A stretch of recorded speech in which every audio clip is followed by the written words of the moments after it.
This is the end of the episode, but we're doing the intro, guys. Welcome back to the Isaac Abrams Show. Today's very special guest, philanthropist and photographer, Josh Katz. Welcome to the show, Josh. Philanthropist. Fuck.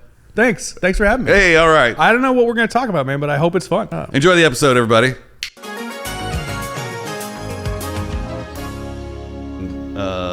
Say that one more time. Having been a somewhat popular rave DJ in the late 90s, early 2000s, I like my chord on the left because that's... You were a rave how, DJ. Yeah, for a long time up in the Bay Area. I just got back from the Bay.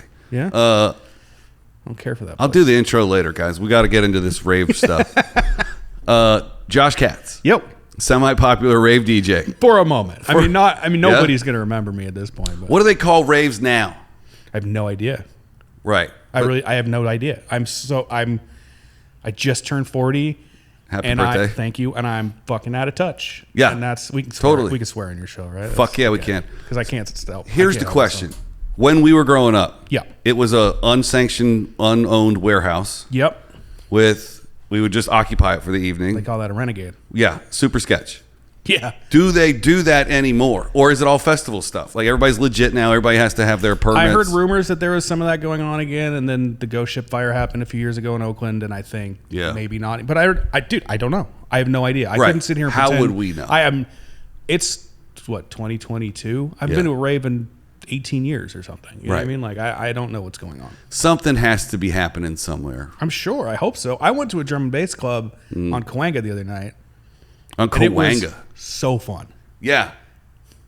Like everyone there was in Hollywood? Was our age. Yeah. Like wow. Right by where the beauty bar used to be. Oh, remember the beauty bar? Something you'll learn about me is that every one of my references is a place, where that place used to be. Right. Because same here. I'm 40. Like I mentioned. I'm 42. Feels weird, man. It does feel weird. I don't feel... My mom told me this a couple years ago when she turned like 70 million or whatever. Right. She's like, your mind never feels old. Your mind doesn't get older. I don't agree with that. Just your body slows down. Yeah, my mind feels old. Mine doesn't. I still feel 16. I just get to do cooler stuff. My little cousin graduated high school recently. Shout out to Talia. Good job. And I was at her little graduation party, and I was hanging out with like a bunch of 18-year-olds. Nice. And one was like, "Oh my God, you're 40? You don't look 40." I was like, "Yeah, cool, whatever. You have no reference. You're a child." This is the new 40. And they're like, "What's the big difference?" And I was like, "Honestly, I just don't give a shit about stuff anymore." Yeah. Like I was like, you know how you care like who the new music is and what the new trends are and all this stuff. Like you care about that, and you should, because you're a kid and that's important. I was like, there's a point in your life where you're like, oh man, I don't know any of that stuff, and it's starting to freak me out. And then there's a point where it's just like, I don't care. Yeah. Do you get to the point where you have your music and your art and your artist, and you're like, I'm good riding this for the rest of my life? I mean, and the cool thing about music being terrible now and everybody's got a feature on everything else is like, that's my exposure to new music, and I don't like any of it. But like, it's like, I heard that new person or whatever. Yeah. If anything, the streaming services have now provided us an opportunity to go back into the genre that we liked the most at the time and find new to me artists that I wasn't aware of at the time that I was into that genre. Yeah. Like I'm super getting back into pop punk. All right. And now I'm getting it. There's like stuff. I started playing something in the office the other day, and people were like, man, this is a blast from the past. I'm like, this is a new album to me. It's like it came out yesterday. That's kind of fun. Yeah. When you're like, oh yeah, I forgot about that band. You're like, oh shit. Yeah. I thought they only had one album, but they have 7. They have 7, and I never heard of them. Right. Because I was listening to mainstream popular radio, and if they didn't get on that, I mean, they're huge, and they still tour, and they're coming through here, and I'm going to go see them like they're a new band, and I'm going to stand down front, and I'm going to be like, yeah, dude, y'all are only 2 years younger than me, but this is awesome. I went and saw AFI recently. Right. At the Palladium? Yeah, I didn't like it. That's a tough squeeze for me, but... I was never really been a fan. It was my lady's birthday, and she was a huge fan, so I surprised her with tickets. And were they playing with like MyCam or something? No, they were just by themselves. I think. Yeah. And I bought. It was great. I bought these earplugs that were supposed to like turn down the sound so you could still hear the music. Yeah. Pop those fuckers in. I couldn't hear a thing. It was just like I was at like a silent disco, but my headphones weren't turned on. And I was like, she'd be like, "Is this amazing?" I'm like, "Yeah, it's the best AFI show I can imagine because I can't hear them." Yes, the best AFI show is a silent AFI show. Nice guy. Yeah, Davey, the singer. Sure. Had a little silent issue with the drummer. A silent issue with the drummer. There was this lady that I liked back in the day, and we were hanging out, and then she left, and then she came back, and she was like, I just went fuck the drummer of AFI. And I was like, but didn't I just... Anyway. That happened to us. So what, little backstory on us. I can't hold a grudge. I don't know the guy, but like, if I think about him, I'm like, that motherfucker. But I have those same grudges. Yeah. Because when we were aspiring, there were people that had already succeeded. Sure. And they would take our women and return them to us. And we'd be like, I don't want her anymore. Because I'm going to be successful like you one day. It wasn't even a success issue for me. It was just a chick that I was like, yeah, I'm into that. And then, but again, that was 15, 20 years ago. And I got to get over it. Yeah. But I don't know that guy also. Like, right. And if anyone is watching and they know that guy, like, my bad or whatever, but like, fuck that guy. Oh, I fully stand on all those fuck those dudes. Like, yeah, fuck that dude. That's somebody somewhere was also trying He's a fucking millionaire. Yeah. Playing drums in a shit band. Millionaire might be a tough stretch. Still? No, I think so. They really? do very well. If he's got any writing credits, I'm sure he's that's the whole thing. He's got performance credits. But like, whatever it is, I think his level of success has put him in a place where he doesn't care if I don't like him. He doesn't know who I am. No, he doesn't care about you. Fuck that guy. He didn't care about you then when he fucked your lady, and he doesn't care about you now. He doesn't care about me. No. I mean, fuck him. Yeah. He doesn't care about me. But now we're becoming... Well, you're not. Well, now I'm on married. the fucking internet. Yeah. And he's also on the internet. Hilarious. And now I'm getting famous, but not as famous as the drummer of AFI. Yeah, but like, who knows that guy's name? No, if you know the drummer's name to AFI, without Googling it, leave us a comment in the comment section. He doesn't have a big fucking light up sign with his name on it behind him. Yeah, does he have the drummer of AFI's show? If you just said the host of this show. Maybe I'll try and get him on and be like, so recently, let's talk about your beef with Josh Katz. And he'll be like, who? And he'd be like, this is who. And then I just roll in. Yeah, like, get in here. Come on. My boxing gloves on, and I just fucking light him up. Or just bare knuckle with a roll of quarters and you just knock him out. Fuck yeah, dude. Take my e-cig, my vape, and just go. You like a piss back. Dude, that would be so funny from like a hidden camera perspective. Not like this is your life moment, but like you get punched in the face. Yeah. By some random dude. He probably doesn't even remember her. That's the best part about this. Like, yeah. But you make it this is for Cindy. And I don't even talk to her anymore. Yeah. Anyway, who gives a shit? Right. As you should. It would be this weird. guy a lot of time. We have. Let's move on. Fuck this guy. Photography. Yeah. We do that sometimes. Yeah. You do it but way better than I do. Well, I'm more of a run and gun live thing, and you're like a studio lighting master. But I have to give you some credit. I really do. I think I told you this once, but when you were doing studio setups, you were doing studio photography probably about 12, 13 years ago. You were posting stuff on Flickr. Oh, right. Because I was going to move to Nashville. That was literally a one light in my apartment. So I saw that and was like, dude, Isaac's doing cool stuff. I want to do that too. Really? I never do that. Yeah. So I've been shooting my whole life, but I was never a studio guy. Yeah. Never a lighting setup. I was very much like, when I was a kid, I hung out with a bunch of skateboarders, and I just had my camera, and we hung out in a park and smoked weed and whatever, and I just had a camera. I saw your stuff and was like, yo, I want to try that. Yeah. So and look how much better at it you are than I am. Well, I mean, you're a better podcaster than I ever was. So, you know what I mean? Like, you're a better...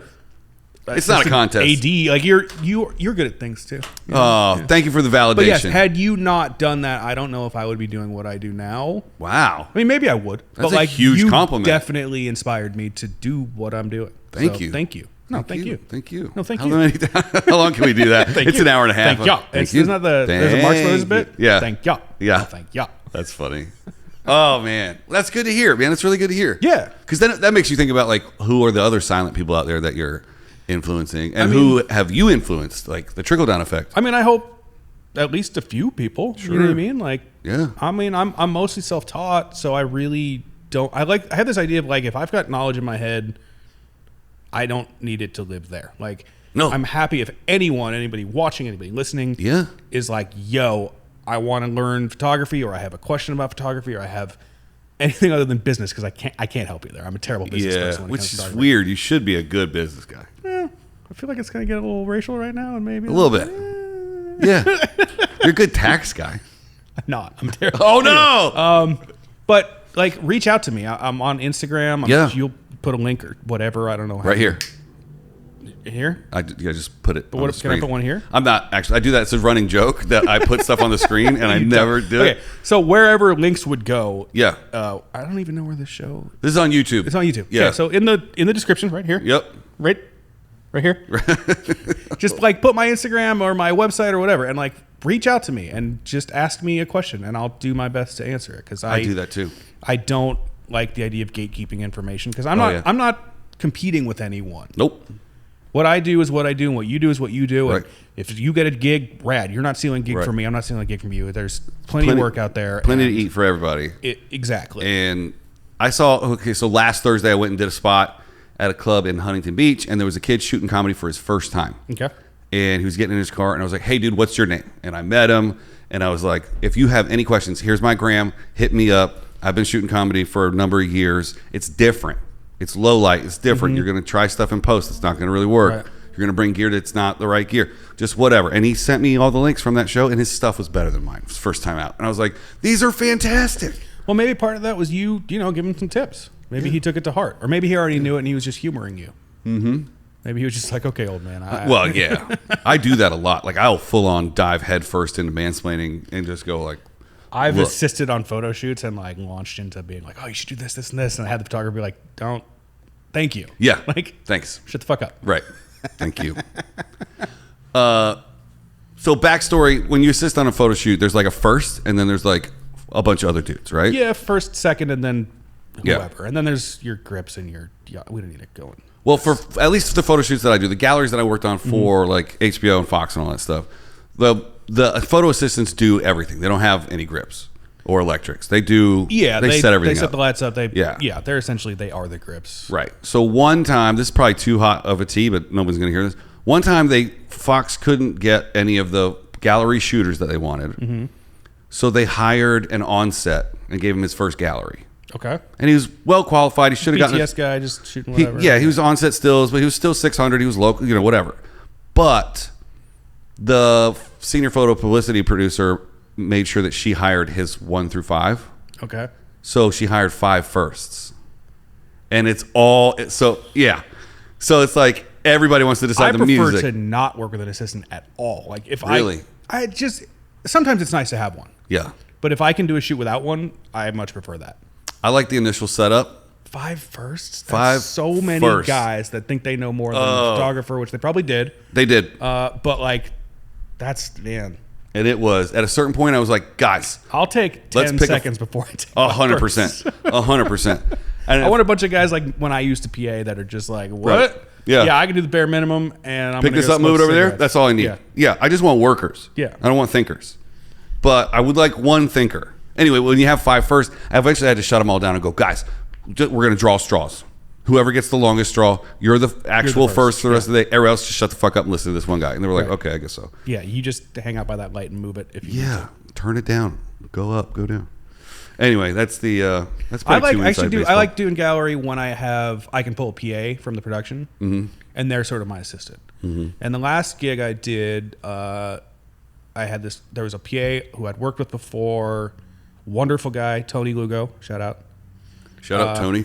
He's an aspiring photographer and was like stoked to be next to me learning, and I was stoked to have him just be like just there, like, hey, can you just move that real quick, or can you whatever swap the batteries out. That was great. Yeah. But generally when I work, it's just me and my talent subject. Yeah. I guess it depends just on you and Dr. Dre. Yeah. I mean, I had PAs on set, but they were like, get out of the room. I don't need you here right now. I just need, because I need the focus. I need that like one-on-one connection with who I'm shooting. Otherwise my work isn't good enough.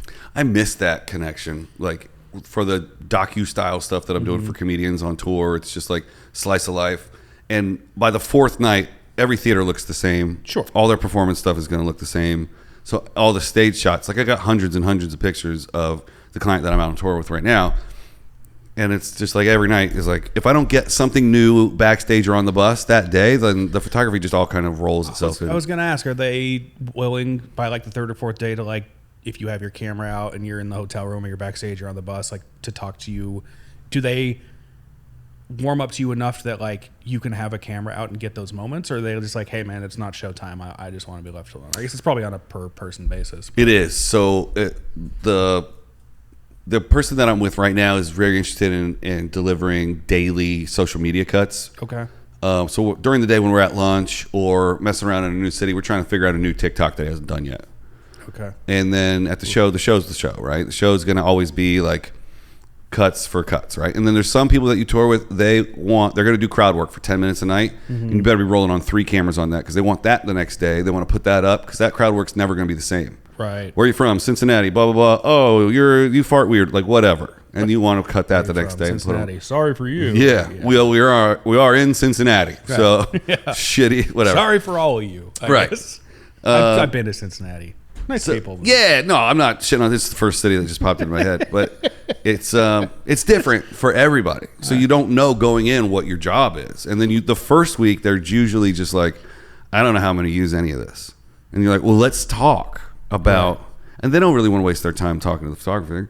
But the more of a relationship that I can develop with my touring artists, the more I know that they want this delivered this way at this time. Right. And sometimes you don't get it from them. Sometimes you have to call their assistant. You got to call their agent. You got to call their manager. You got to talk to their tour manager. You talk to somebody who's open for them for a year. You talk to anybody you can and bother them last.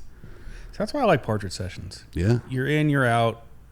Sometimes it's 5 minutes. Sometimes it's a couple hours. It depends on the person and their time. Yeah. But like, and the artist usually assumes that whoever hired you knew enough about vetting you as a photographer that there's an initial trust in a gallery session. They rented the studio. There's all these lights here. It's you with a fancy camera. Yeah. It's like this guy must have done something to get here.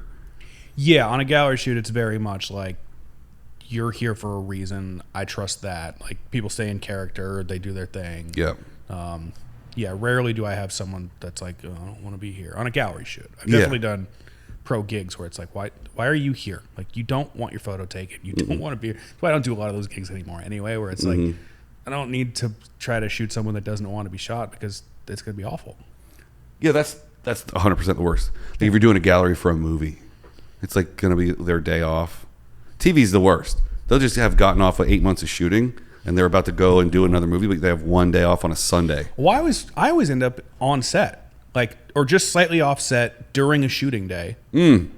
So they're all in character. You're doing pull-asides. Wardrobe. Yeah, basically. Yeah. And like that's great because they're fresh and they're working, but it's also horrible because you're just at the mercy of their schedule. Yeah. Like I just did a day for a feature. It was an 11-hour day. I only worked for like an hour and a half. And the rest of it was me just sitting around waiting. Yeah. To me, I would have preferred to just be like, let's book 4 hours of a studio and get these guys all in and out, but it was out of my hands and it was whatever. Like we got good stuff. It's fine. But yeah, I really do not miss the days of working in production at all. No, we should tell everybody that you and I worked as PAs. Yeah. On my second shoot. Video. Oh, do you not remember the job? No, man, I don't remember anything.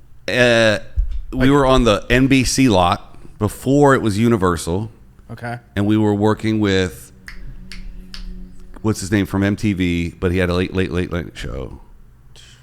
I'm drawing a total. I can't remember his name. I can picture his face. But his show was so small it only took up half a stage. So sure? So now the NBC studios. It was, man, this was 2006, dude. Yeah, I mean that's the right time frame. The thing is, I believe you. I just don't remember. Travis Knight was there. Yeah, of course. So I think it was just me, you, and Travis. Did you ever drive truck? Yeah, but I always tried not to. Yeah, I think Travis. I always told people I don't drive truck. Yeah, and most people are like, "Oh, that's interesting." Okay, but then every once in a while you get a guy that's like, "Fuck you, you drive truck." Like, right? I'm like, yeah, you're right. Do you want to work this week? Yeah, like, you are driving the truck. I don't want to work this week, but I need to work this week. So yeah, I can't believe that the pay rate this many years later is only $50 higher. Is it? It's $250 now. But we lost so many PAs during the pandy that like some PAs are making $350 now. Please don't call it the pandy. I love calling it pandy. It's so funny. I didn't make that up. I hated that. That made me sick in my stomach. What, hearing it called pandy? The pandy, yeah. The pandy. Yeah, the pandy. I got it from... now that's going to slip out at some point. I'm just going to hate myself. Yeah, that's the whole point. You come around. You start hating yourself, and then you realize that it's cute, like a panda bear. It's like the saying, a whole nother. That's not a word, and I hate it. And every time I hear it, I'm like, oh, this guy's the worst. But then sometimes it'll slip out of me, and I'm like, motherfucker. I do say whole nother. Oh, that's a whole nother. A whole nother. Yeah. What's another?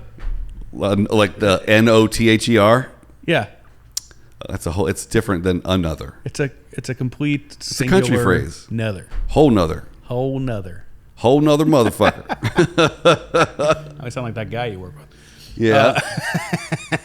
Wow. What were we talking about? Oh, we're talking about all kinds of shit. We used to PA on commercials, music videos. I thought I was going to be able to pull out of my hat what it was. I can't remember his name. I want to call. I remember working on some like HBO or something, or like Lifetime Channel promos. We were in like a brick building, and it was a bunch of like random celebrities were coming in throughout the day, and yeah. I mean, I don't remember that. That job was, it was $200 a day, and I was in my early 20s, and that was good money back then. Yeah. Because if I worked 12 days a month, I could get by. Oh, definitely. My rent was $600. If I could work 10 days a month, I could get by. If I worked 12, 14, I was actually tipping bartenders. You know what I mean? I was having a good time. Yeah. Back then. I couldn't do it now, but everything costs 10 times as much now. So best thing I ever learned on that job was, well, once I realized it wasn't really like a climb the ladder sort of job. It was you're a fuck PA, you're going to be a PA, forever. Or you're going to go off and do your own thing or whatever. Yeah. I also realized that if your bosses didn't see you, they assumed you were busy. Right. And if they did see you, you better be looking like you're going somewhere else to be doing something busy. You just have a bag of garbage ready at all times. But yeah, if they don't see me, they think I'm busy, which means if I'm back behind a fucking truck somewhere smoking cigarettes all day, it's just my other PAs that I have to be worried about, and I got to do just enough to make sure that I'm not fucking all them over, because they're all doing just enough to make sure they're not fucking the rest of us over. Yeah, it's the bare minimum. So as long as the load in, everybody hustles at the load in and the load out. Yeah. Let's get up and shooting as fast as we can, because that means we can start chilling. Right. And then the ADPA will handle everything else for the rest of the day. Make sure the load in's good. Yep. Make sure the load out is tight. And then if the load out is up to you, if you load out fast, you get to go home sooner. Yep. Unless you're coming up on that 15th hour, then you want to drag your ass, because they'll give you a double day. Exactly. So if you stretch it out to past double days were not bad. They weren't, but you didn't always get one either. Some companies like to screw you over. Yeah. And some producers would just keep the money for themselves. And I paid the PAs double day. It's you just took $200 a piece out of all 5 of our pockets. That's fucked up. And they already make $1,000 a day, or they did. So they doubled up. Mm-hmm. They got their double day. They got their double day. But they, most producers work their way up to being a producer. Yeah, not the ones I work for. Hilarious. They just woke up as a producer one day. Yeah. Yeah, that can happen too, because you have enough support to, you have a production manager or coordinator that know what they're doing. So you can just be like, I am the producer now. Yeah, and you just make sure you delegate to them, do the job. Yeah. You recently found a stack of cameras, and I think you started to photograph those cameras with other cameras. Yeah, so I just met this photographer recently, super nice guy, and we were just talking about the pitfalls of Instagram and how sick I am of shooting things for this tiny little frame. Mm-hmm. And then he was talking about his buddy that's got 50,000 Instagram followers, but he never gets any jobs. So he just started posting photo gear, and it got him all these followers, and he's complaining why can't I get any gigs? I have so many followers. It's because nobody sees you taking pictures. They just see you posting cameras. Oh, interesting. Yeah. So I was talking about how I've never posted a reel before, and I don't usually post my gear, but I was like, I have all this gear. Why don't I shoot it all and post it on reels and just see what happens? Yeah. I don't give a shit about Instagram. It's a great way to show someone that I know what I'm doing and beyond that. Whatever. We have a decent following for not giving a shit about it. Sure. Yeah. 12,000, 13,000? I think 11.5 right now. It went down a little bit. I post every day and I really, really care about it, and I got 1,800. I mean, just go take a picture of Dr. Dre and you'll get 6,000 in it. That does help. You know what I mean? That's the kind of stuff. I mean, I'm appreciative that so many people do follow me and are interested in my work. At the same time, it doesn't seem to really bring much benefit. It's complicated. I don't, social media, whatever. I don't want to sit here and rip on social media for a half hour, and it's been done. But you have the connections with the clients to get you the jobs, to get you more Dr. Dre shoots. And that's more important than whether or not you put it on social media. And when I meet someone at a party or something, I'm going to be like, hey, check out my website. Like, that's dumb. Yeah. But I can be like, yo, check out my Instagram. And people go, oh, you're a real photographer. Right. Like, oh, thank you. Because everybody's a photographer now. Right. So you show that you have an elevator. You're the photographer or a real photographer. That's kind of like, now it's like, oh, you're a photographer? Cool. What kind of iPhone do you have? Right. It's not that it's a bad camera. There are horror stories of, like I've been talking to some clients, and they'll say, well, we hired this guy off of Instagram. His photos were amazing. He showed up with an iPad Pro. And we're like, no, you're going to use this Hasselblad. And he's like, I don't know how.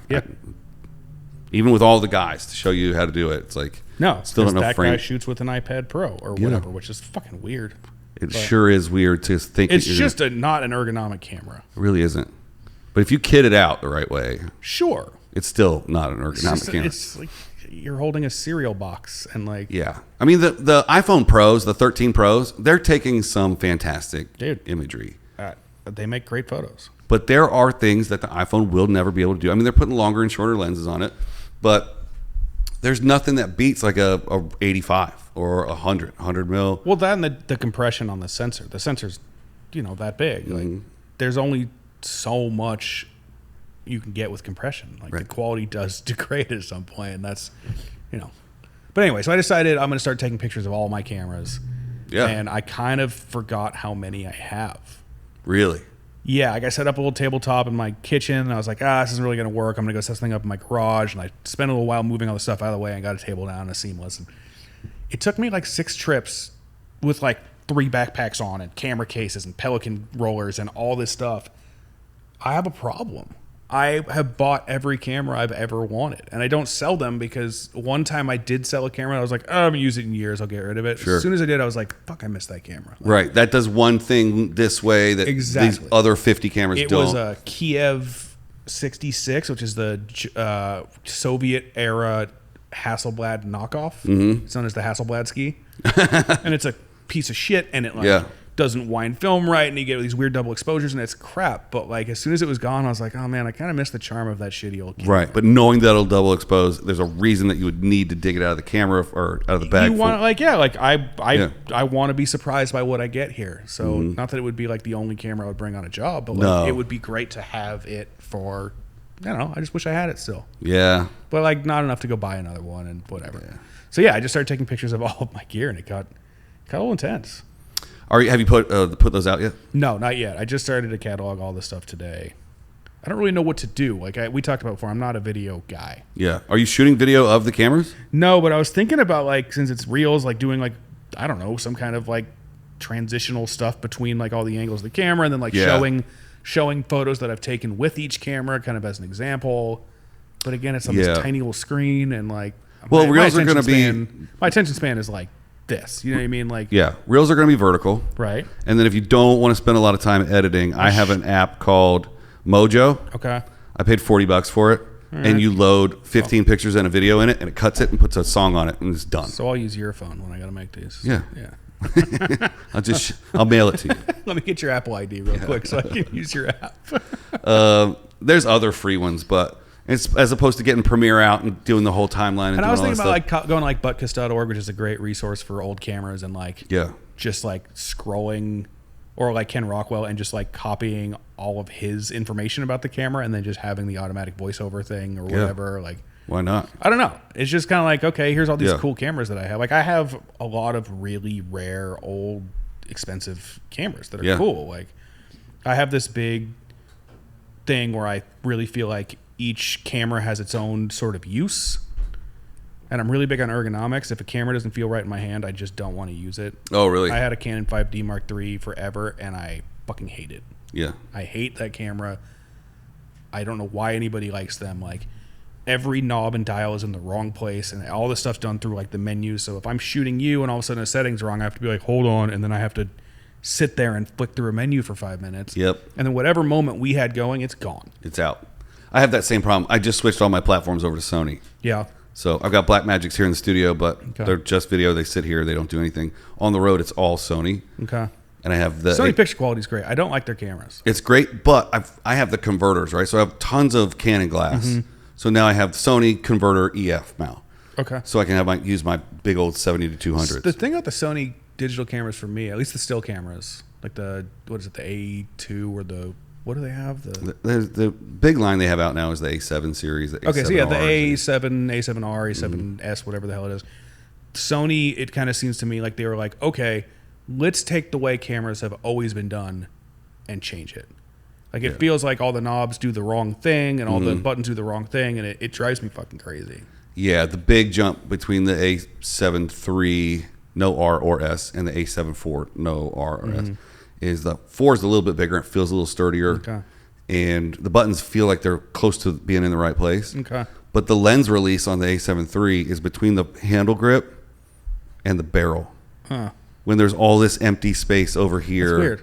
There's a lot of things. And they flipped memory card 1 slots. So in the 3 it's on the bottom, on the 4 it's on the top. So but I don't know. I have both of them on me all the time. Right. I got a wide and a tight, and it really doesn't matter to me which is which. Right. But if I have to flip the video and capture a video element or a moment real quick, it's like, oh, well, the record button on the 3 is by the viewfinder, and the record button is a knob switch and a button over by the shutter release. I don't really like digital cameras because something was always going to go wrong with them. Yeah. So I prefer to shoot film, but it's just not. Just for the ease of the camera. Like there's only so many options on an old film camera. Exactly. So when I'm on a shoot and that moment's going, like I said, I won't lose it by a setting being wrong. But you can't always shoot film because people don't want to pay for that. Yeah. I understand that. But what's the fastest film you can get? Right now I think it's like 800. Really? But you can push that. No, there's a 32. I think T-Max 32, but it's really grainy. Yeah. What was I gonna say? I just wouldn't be able to shoot film in these theaters. No, it wouldn't work for that. In a studio controlled setup, it works great. But I was going to say Fuji.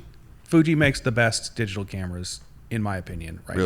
There might be crop sensor, a lot of them, and they have their medium format, which is, I have one, it's fucking amazing. But they design their cameras to work like old film cameras. So there's knobs and dials, and they're all where they should be. Like if you asked me to sit down and draw the perfect camera, it would end up looking like at least one of theirs. Now, when you go get a new camera platform, do you buy adapters so you can use lenses that you like, or do you buy a set of lenses in that format? I buy adapters. Yeah. I don't ever buy a whole kit at once. I'll buy a body and then get an adapter, or a body and a lens, and I'll get an adapter anyway to use my other glass, and then slowly make my way towards one. Last day on Earth, you're allowed to go grab one camera, and you can pick one person to shoot. Fuck. Alive or dead? It doesn't matter. You'll be dead soon, so... I would. In fact, not even a camera that you own. You can grab any camera that's ever been made, and you can grab any person that's ever been made. I have all of those. So I would grab my Contax 645, and I'd shoot Kobe Bryant. Wow. Yeah. Good choice. Kobe, man, when he died, it fucked me up. Yeah. I mean, I've been a massive fan of his forever. But as a portrait photographer, I always had this idea in my head that if I worked hard enough and got good enough, and I put myself in the right place, one day I could shoot Kobe, and I would be ready to work with the most professional man on earth. Obviously, that's not going to happen because he passed away. Right. But that was a weird moment for me where I was like, well, shit, this dream that I've had is also gone. But I don't know. I still keep working as if that'll happen one day, even though it can't. You know what I mean? That was my next question. Was like, I still have to get better every day. Right. I get bored, man. If I'm not learning something new all the time or pushing myself or anything, I don't want to do it anymore. Right. And I can't let myself do that with photography because it's the only thing that I've ever really loved doing. Yeah. So I have to continue to push and try new shit and totally. Be I'm better. like that with all this shit. Yeah. You never learn enough about podcasting. I don't understand why people get to a certain point and they're like, that's it, I know it all. Right. I'm just going to keep doing the same thing every day for the rest of my life. Totally. Go sell vacuums or something. Go do something that doesn't matter. I think about this a lot when I'm on tour because we go to these flyover states, right? These people are happy getting out of high school, going to college, getting this one job, working it for a number of years, and here they are at the Performing Arts Center. They retire, they stay there, they don't go anywhere. This is their big night out for them. There's 2,000 people just showed up from this tiny little town in Texas. This is the big, they've been saving up for it. They drove in for 2 hours away, and we just blow in, do the show, blow right out. Sure. And it's like, I think about this a lot. In New York and LA, I have friends that are like, they don't do the same thing twice. They do a day of this, they do a day of that, they do this. They're on tour. They're getting flight miles everywhere. They're flying out every weekend, and that's the life for me. I like getting status on airlines, and I like sleeping in hotel rooms, and I just like doing different stuff. Like, I don't even really care what it is. It's like people will call me up and be like, yo, what are you doing next week? I'm like, I don't fucking know. Right. I don't know. I don't like making where plans 2 weeks out. Yeah. I don't know where I'll be or what I'll be doing. Exactly. There's a good chance I'll be just chilling at home watching my big-ass TV, but, like, I could be somewhere else. That's right. Yeah, the idea of, like, just, at least artistically, like, I understand if you work in a factory, you want to get good at making the thing you make and then just keep making it. That's the job. That's the life you chose. That's the thing you do. But if there's a lot of people in the arts and there's a lot of photographers, I'm sure in all arts, but that's really the one that I pay attention to, where I see people develop a style when they're kind of starting out.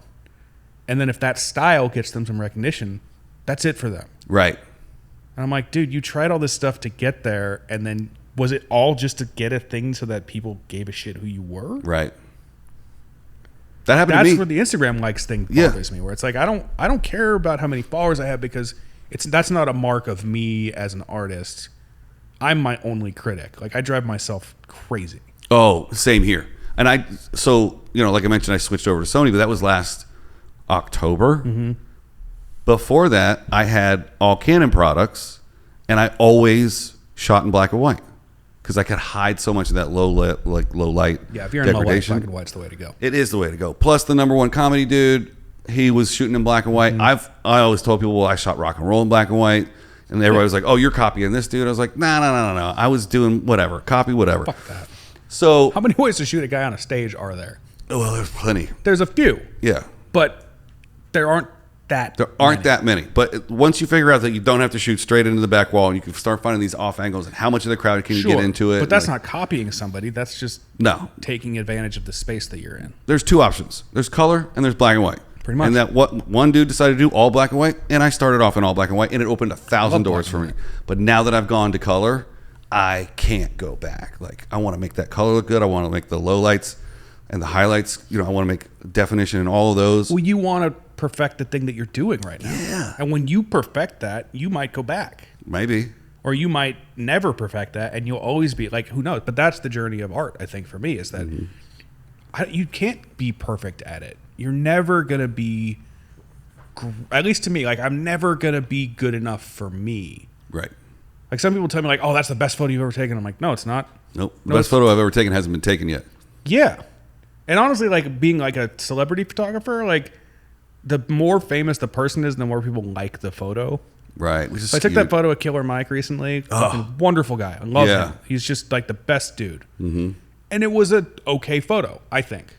Like, he hit me up and was like, hey, I'll be in town. Do you want to shoot? And I said, yes. When? He said, tomorrow, come to my hotel at 11. Wow. So I got there with, just by myself, like a pack of gear, one light, couple cameras, ready to go. And I got in his room, and he said, what up? And he was like, by the way, I got to leave in 20 minutes for the airport. And I was like, okay. Dope. Make it happen. Mm-hmm. So I did. And I think I did, if I was like out on assignment for a magazine, I think I would have got a very usable shot that my editor would be happy with. Sure.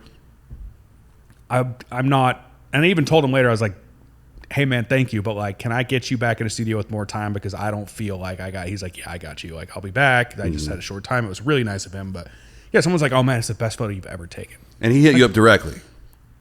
Yeah. Well, we met randomly at Carney's, the hot dog shop. In the Valley or in Hollywood? In Hollywood, on Sunset. Just chilling. Yeah, it was like during the pandy. Hey, how do you feel? Kind of late when I feel awful. I've never hated myself so much. Awesome.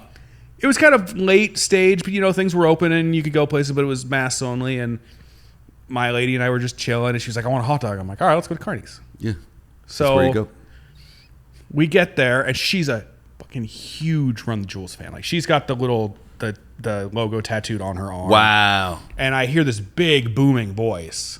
And I was like, is that Killer Mike? Like, kind of joking. And she was like, nah, it can't be. I hear the voice again. I was like, yo, that's fucking Killer Mike. Mm-hmm. And we get him up in the car, and we go up around the back, and we like make our order. And then he comes walking in, and she's fully just starstruck. Yeah. I mean, this is one of her musical idols. She loves them. Sure. So she's on one end of the train car, and he comes walking in the other, and like I see her, and I was like, all right. I walked up and I was like, hey man, are you Killer Mike? He's like, yeah, what's up? And I was like, I don't know if you can see the 5'10" blonde woman shaking like a leaf in the back corner there, but she's a huge fan. He's like, oh, that's tight. I was like, she's even got, like she's a big fan. And he was like, well, fucking tell her to come over here. Like, he's just a nice, warm, loving dude. Like, he's a very open person. So like, brought her over and I was like, baby, show him your tattoo. And he was like, oh my God, that's so fucking cool. Let me take some pictures. So he's like taking selfies with her. Right. The whole thing. And like, we chatted for a while and I was like, I had some camera on me and I was like, yo, like, would it be cool if I took your portrait sometime? He's like, yeah, right now. I'm like, no. Like in the studio, whatever. He's like, hell yeah. Let's keep in touch. Here's my, like, exchange information. And like, he hits me up every once in a while. He'll be like, yo, I'm in town. That's dope. Yeah. He's just like immediately just like the nicest guy in the world. Yeah. But yeah, anyway, so that photo, I had 20 minutes. So I had 10 minutes to set up my stuff and then like time to get him. And then it was like, okay. Yeah. And like his dog was there, his wife was there, his manager was there. And it was like kind of chaotic and they had to go soon. And so they pulled me out of there pretty quick. But yeah, I don't think it was the best photo I've ever taken. But someone said that. I was like, nah, you just really are into Killer Mike. Like, you know who that is. Yeah. The subject definitely helps. Like I could take the most amazing portrait of nobody. Of some just random everyday person. Right. And it might be the best photo I've ever taken. Well, and it's not going to get nearly the amount of attention that the Sure. photo of Dr. Dre did, or the photo of Missy Elliott did, or the photo of any of the famous people that I've worked with. My bad pictures of Chris D'Elia get 10 times the love of my really, really great pictures of like younger comics. Yeah, I mean, because people know who he is. This last week I was shooting at Skywalker Ranch. And then, one of the big deals, the client wants me to give all their clients new headshots for their LinkedIn. Okay. So I had this beautiful photo booth set up for like 2 days. 3 people came by. And then finally they're like, all right, at the wine mixer up in the winery, we want to do like something with all these barrels. I was like, whatever. So I grabbed all the G&E guys from the electric department and they lit it up perfect. I was like, I want a splash coming here. I want this key from here, blah, blah, blah. It is nice when you can tell those guys what you want. And they fucking nailed it. They're like, show me the frame. And I showed them, and they nailed it. I shot 115 people in 90 minutes. Damn. It was great. Then the next day, G&E guys are gone. This is the wrap day. It's a half day. And we're up in the office, and our main client from Oracle was like, hey, I was thinking maybe I get one of those barrel pictures. And then my boss goes, sure, man, no problem. And I'm like, dude, we can't. Right. I got like a couple strobes and like a small LED panel. You had 5 guys setting and he was like, lights. figure it the fuck out. So I was like, how much time do you have? He's like, 15 minutes. No, I at least need 40. It's 15 minutes away. He buys me 40 minutes.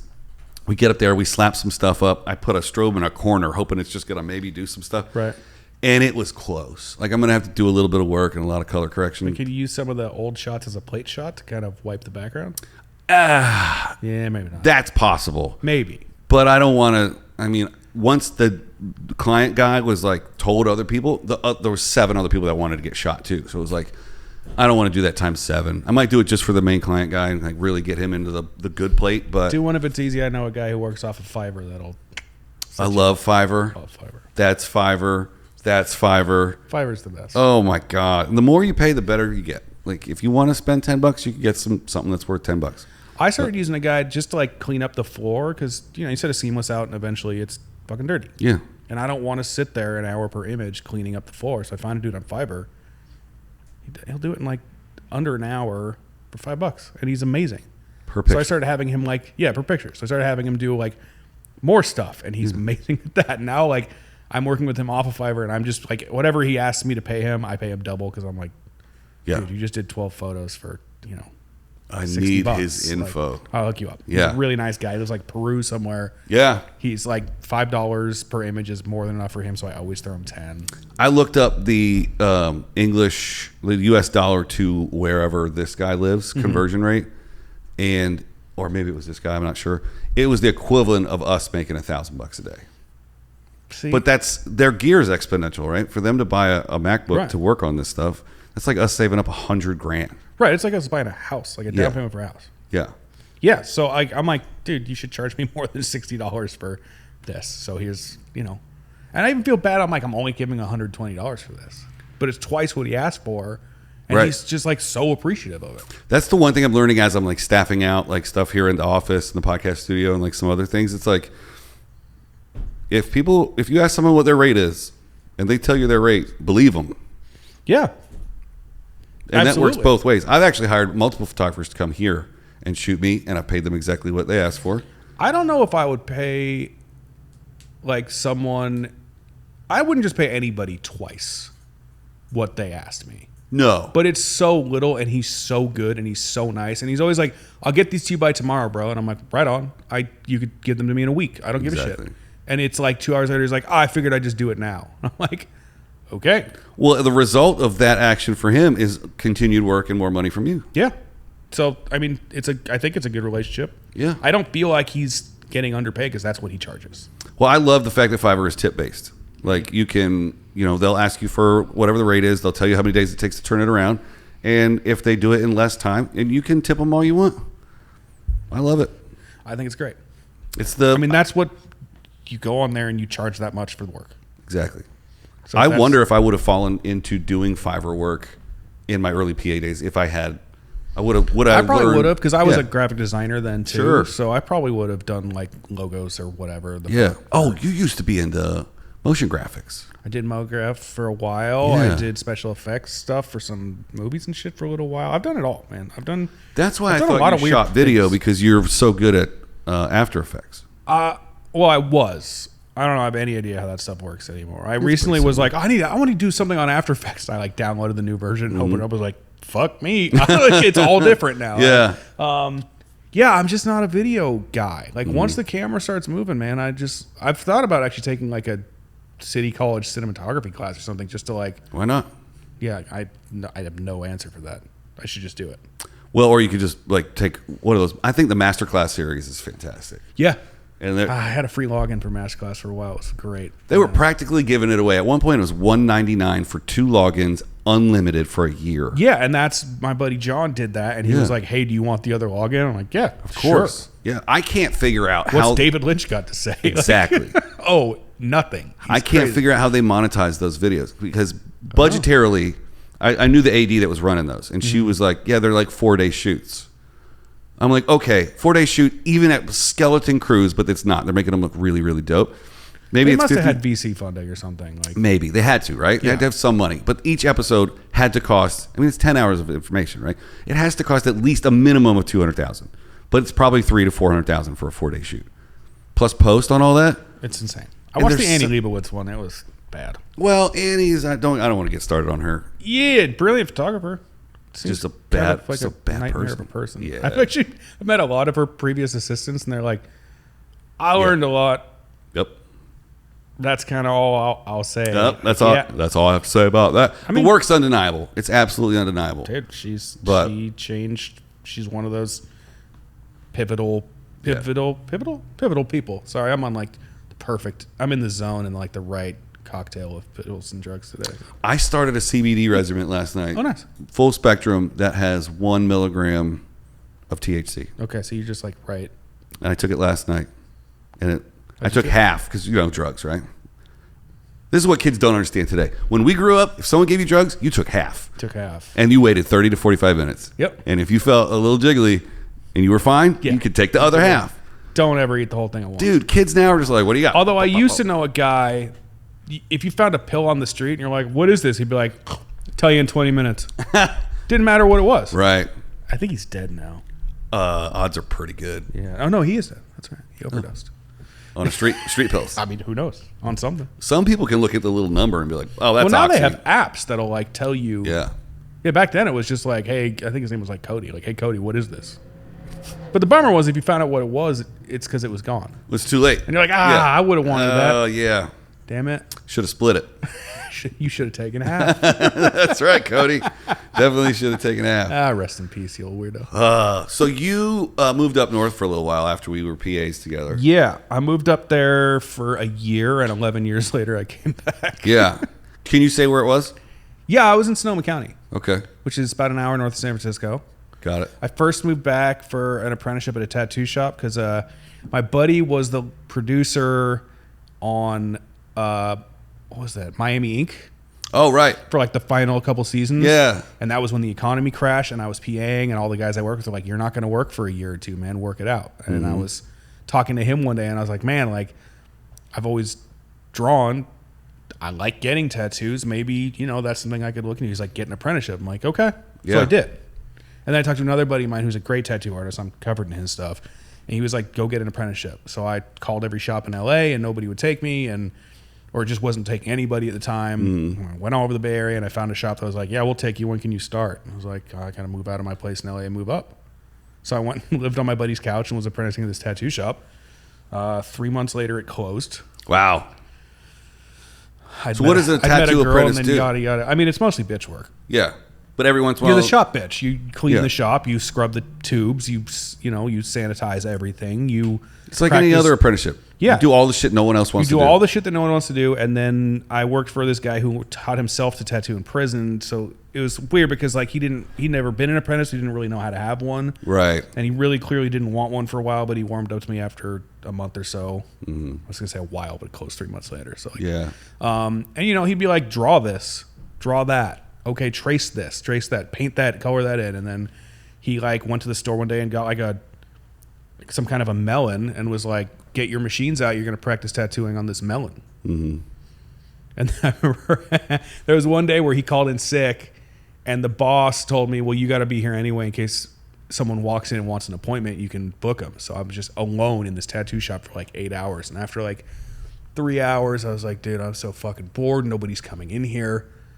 I just wrapped the phone in cellophane, one of those old cordless phones, got out my machines and just rolled my fucking pant leg up and just started tattooing myself. Yeah. And I was so proud of myself. The next day I came in, I was like, the guy tattooer was like, what'd you do yesterday? I was like, tattooed myself. He's like, dude, you should not have fucking done that. You don't know what you're doing. Like, let me see. After he yelled at me for like 20 minutes, he's like, let me see it. And I rolled up my leg and he's like, all that ink's going to fall out. I'm like, what do you mean? He's like, you didn't go deep enough. I'm like, how can you tell? You weren't even here. He's like, oh, I know. And he was right. Like, it's all the tattoo gone. Looked dope for like 2 days and then it healed. And I mean, it's still, there's just like a, oh, wow. Yeah. And like, I'll never get that covered up because it's just, of course not. It's too funny. Yeah.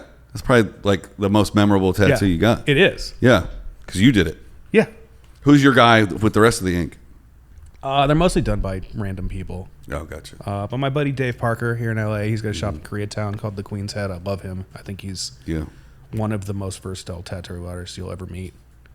I got a buddy that only does Sailor Jerry stuff. Okay. Wyatt Vandergeest. I don't know. And man, I'd be covered in his stuff, but I'm not a Sailor Jerry guy. So yeah, I mean, I like the American traditional stuff, but done in someone's style. Like Dave definitely brings his own style to whatever he does. Yeah. You know Dark Seas? I guess that's there's a sticker on the front of the desk. There's some like collaborative thing where like a bunch of tattoo guys get together and they like draw shirts and then they all sell the shirts. Oh, nice. Yeah. Dark Seas. Dark Seas. It's cool for like cool people, right? Like I never had the balls to like fully stretch it out. I want to get this arm done. But like to me, every tattoo means something. And I have to lower that standard to like every tattoo could just be a thing. It doesn't have to mean something.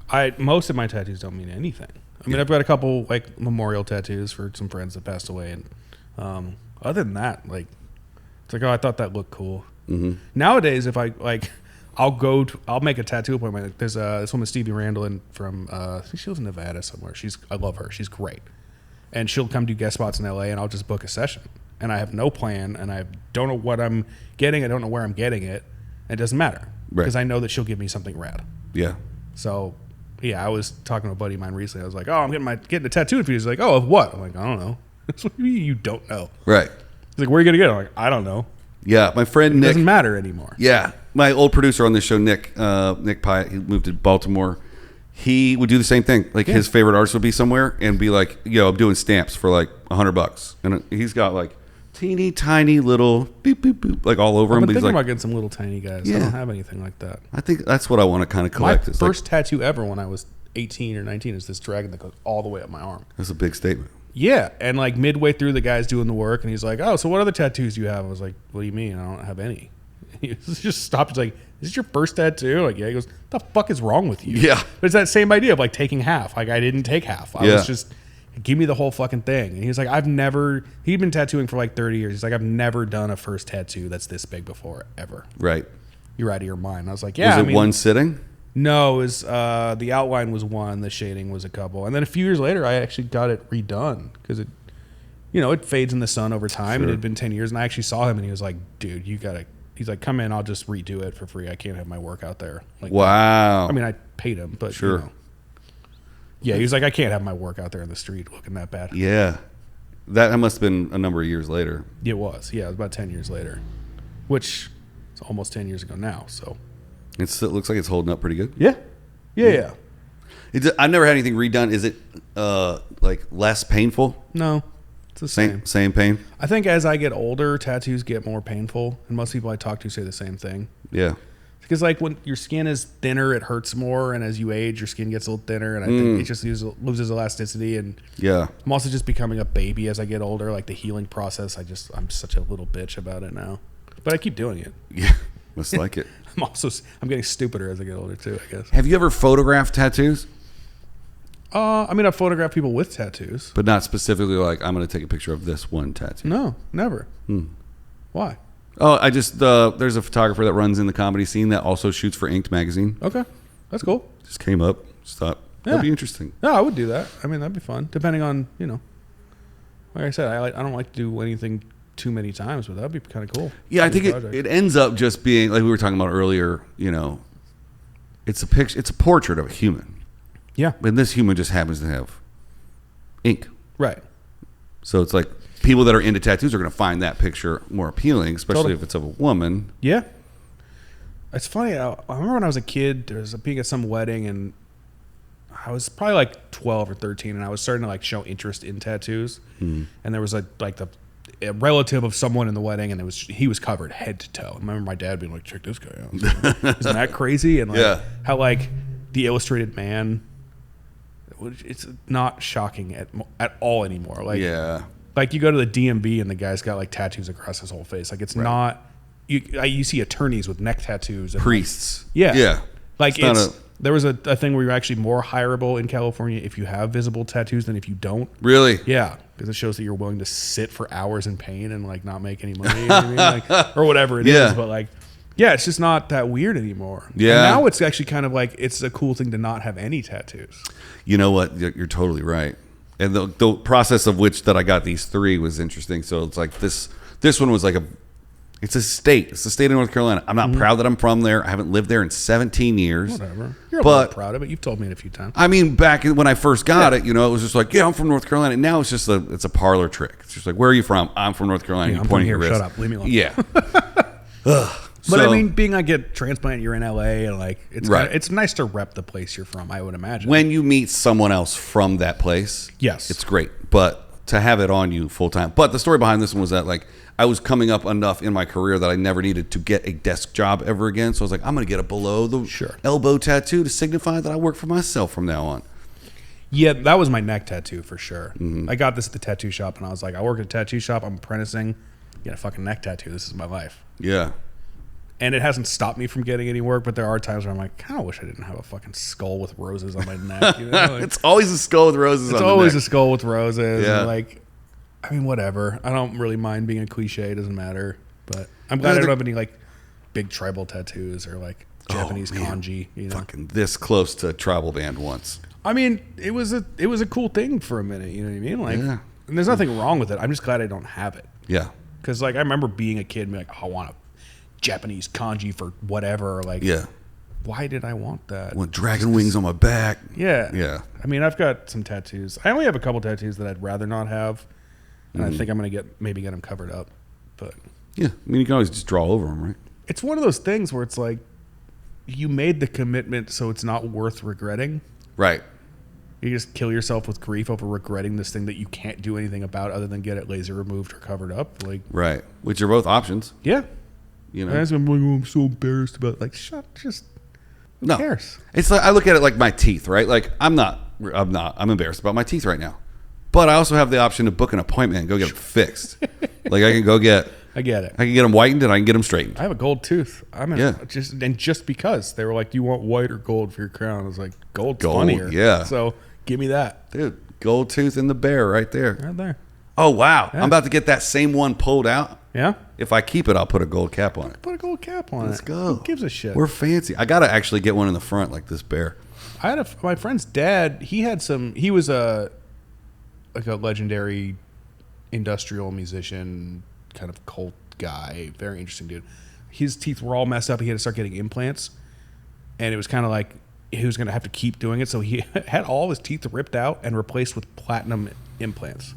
Wow. They looked like Jaws. Like all platinum all teeth. Metal? Like silver platinum color. Literally platinum. Wow. Like no fuck around, like platinum metal teeth. Oh, that seems like it would hurt. Yeah, but like, you know, he didn't have to keep getting implants because he got them all. It's true. Is platinum stainless like steel? Stainless steel? Yeah. Yeah, platinum's like gold. You know, like I've heard precious metal. Recently, and maybe I'm just more attuned to it because I'm in the process of booking my appointments to get my mouth fixed, is that like problems in your mouth can lead to other problems in your body. Yeah. Like high blood pressure. I have high blood pressure. I wonder if that's It could be. Could be. It affects everything. Yeah. My teeth are all out of alignment because I grind my teeth, so I started buying these like cheap night guards, so I wouldn't grind my teeth at night. But then they like fuck the alignment of my jaw up, so I'm like dealing with getting it fixed also. And like, yeah there's so much attached to that. It's got one of those anti-snoring mouthpieces. Yeah, I snore too. And you're supposed to move it around, pull your jaw forward. Yeah, I tried that for a while, and it was just kind of hurting my teeth. Yeah. I need to stop buying stuff on Amazon because it's cheaper. Right. And just go to the fucking doctor. Like, I didn't want to get the night guard for my dentist because it was going to be $400. Right. So I got one that was $40. Get what you pay and for. It fucked my mouth up. Yep. So like now I've got to do probably thousands of dollars worth of dental work because I didn't want to spend $400 on a night guard. Yeah, should have taken half. Should have taken half. That was probably like the biggest lesson that I should have learned early in my life is I should have taken half because I do. I jump in all the way. Man, you and me both, dude. But I think that translates into our passions and the things that we like to do. I agree. And we would not be where we're at. No. I like where I'm at. Me too. You know what I mean? Like, yeah. My life is good. The litmus test that I put myself through all the time is like, would I want to trade places with anybody on the planet? Literally anybody on the planet. And I'm hard pressed to find anybody I would rather be than myself. I mean, yeah, I think I'm with you. Yeah. There's things about myself I guess I would change, but not to be a completely different person. Yeah. Now, if you knew what you know now, like earlier in life kind of thing, I would take that in a heartbeat. If I knew what I knew now, at 25, if I could go back to like 19 with the knowledge I have now, about just everything, about just that stuff that comes from experience, right, man. Well, then you start thinking about, I'd make all these investments and I'd be so wealthy and I wouldn't even need to know the skills that I have. I know. I would have had so much more fun. That's where I went. Right. Like, yeah, maybe I would have bought Bitcoin when that guy told me to in 2010, but like, I would have done some like way fun shit. Because I just wouldn't have had the same inhibitions. You know what I mean? Where it's like, what if this happens or what? Like, who cares? Yeah. I'm gonna get what the future holds. Like, I don't care. Totally. The only thing that keeps me from doing it, like it's an option, the only reason I don't do it, is because I would have a completely different set of friends, and my friends are my family. Yeah. So I would have met different people. There is that butterfly effect of like, what do you change that fucks up what you have now, whatever. Right. I don't know. I always think like people are like, saying like, if you could go back and do it all over again, would you? And go around twice. Like all of the shit that I regret doing, I would totally do again. Oh yeah, but calculated. Like you would know how to do it worse. Maybe. Right. Like I wouldn't change a thing about my life, but I would definitely do it again. Like I did some stupid shit. Yeah. And I'm still here, so that's why it's okay. Like, I wonder if it would be possible to just play it back with perspective. Like those instances where you thought were super embarrassing, but with a couple of years, you're just like, what's the problem here? Yeah, none of that mattered. Right. Yeah. Yeah. Getting nostalgic now for the old times. I kind of miss the good old days sometimes. But I was talking to somebody this week, and being that we're about the same age, you're much younger than I am, but we're in our 40s. I am? We are. I'm like, we're in our 40s. Right. You are 40, I'm 42. Right. We got to grow up without the internet. I think whatever the fuck every day that when I was a teenager, there wasn't a permanent record of the dumb shit that I did on video. I would be, I don't want to say in jail, but like there's just, it was the 80s and 90s, man. Like, I don't think anything I did would have put me in jail or any of that, whatever. But like, I just don't need. I have the memories that I need, and I don't need the rest. I have a box of photographs. Yeah. For the really important times. Yeah. And I'll go look at it like once a year. right around It's great. Christmas. You find the box You're when like, you're moving. You're like, oh, yeah. look at this. I'm going. Look, through. wow, I look so young and skinny there. Yeah. Oh man, and I put it back in the box. Yeah. And I never want to scan them. But can you imagine like Facebook reminding you once a year, like, hey, here's that dumb thing you did. Right. Remember that party where you like threw up on that guy or whatever, and then got in a fight or something? Like, or imagine having a crush on a girl in high school and then watching her perfect life play out on Instagram. And like all these pictures of her doing all these activities. I was already obsessed about people when I was in high school, and then there would be just constant upload of pictures. You had the one yearbook photo. That's it. That's it. That movie. Well, I went to a summer camp that like kids from different schools went to, so then it was like, oh man, I went to a summer camp every year too. Yeah. I went to like an art space summer camp up in Idlewild. Oh, really? That was the first time I ever worked in a darkroom when I was 13. Wow. Yeah, it was tight. My dad built a darkroom for my sister in our house that she used exactly 0 times. Damn. Yeah. I want a darkroom. Let's make one here. You want to? Yeah. I have all the gear. Sick. The closet across from the bathroom would be perfect for it. We'll move all that stuff into this middle closet. I'm not kidding. Let's are you down for that? I'm super down. Fuck it. Done. Let's talk about it off air. Yeah. But that's an hour and 4 minutes on Josh Katz. That's a lot of me. It is. And I got to reshoot the intro because I got to be like, welcome back to the Isaac Abrams show, everybody. I almost say my real name every once in a while. Right now? You just... Oh, and then cut it in? Yeah, I could just watch you do it. This is the end of the episode, but we're doing the intro, guys. Welcome back to the Isaac Abrams Show. Today's very special guest, philanthropist and photographer, Josh Katz. Welcome to the show, Josh. Philanthropist. Fuck. Thanks for having me. Hey, all right. I don't know what we're going to talk about, man, but I hope it's fun. Well, we just got done talking about looking back into the future, and now we know I'm fucking it up. Yeah, you're fucking it up. Enjoy the episode, everybody. And Josh, thanks for coming. Thanks for having me.